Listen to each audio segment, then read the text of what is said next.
If we take the My Client Tables database and have a look at the clients table in design mode, it's worth just exploring a couple of the extra properties that are unique to the date time field type. So if we choose the client date added field, which is a date time, we can see that we have the ones we know about, the caption. So I can change that to date added with a space and losing the word client. We have a default value, so I could set that. And in fact, it would be quite appropriate to set the default value to be today's date. Now, in order to be able to do that, I would simply add the function of date. So equals date, open and close brackets. If I click away, then what you'll find is access will change the little d into a big D, so it's recognized it as the function. Date is access's function to produce today's date. So when I'm entering a new client, it will automatically put today's date. If I don't want to add them to the system as today's date, perhaps I'm a little late in inputting, I want to put yesterday's date, then I would simply overtype today's date. But if it is today's date, that's going to ease and speed up my data entry. So that's quite a useful additional option for a date field, which is equals date, open and close brackets, to produce today's date. The other extra bit that you get here for a date field is the format option.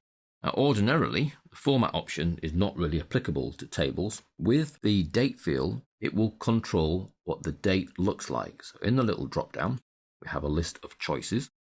I could make the date display as a general date, which will give me the date and the time, a long date, so that will give me the whole day of the week, the month of the year, a medium date, so I get shortened month and then 2-digit year, a short date, which gives me the month in numbers instead of in text, or a long time, or a medium time, or a short time. Now this field is going to have the date added, so I don't really want any of the time options, and I don't want the general date because that has the time one as well, so it's one of the other three options.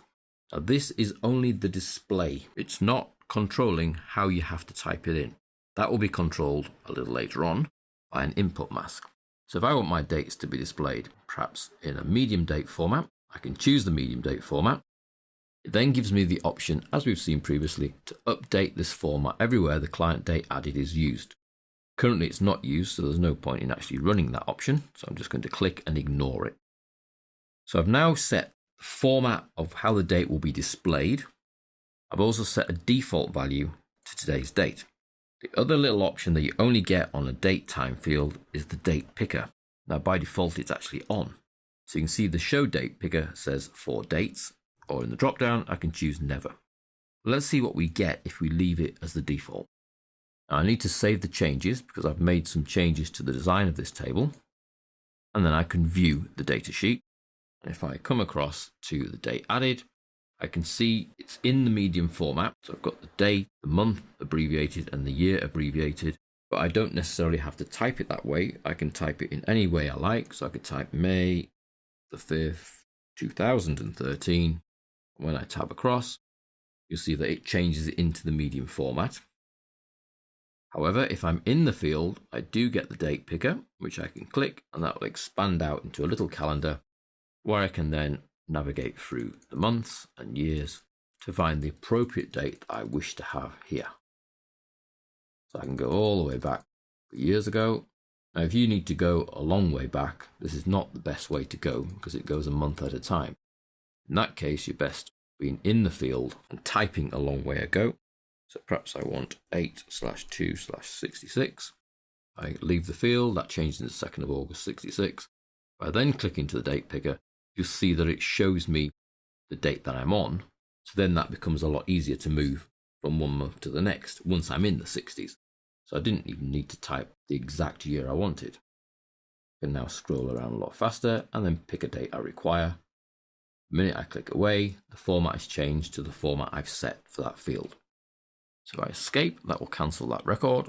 I can go back into design to explore what I've done. So I've made sure the date picker is on, but you can turn it off if you don't want it.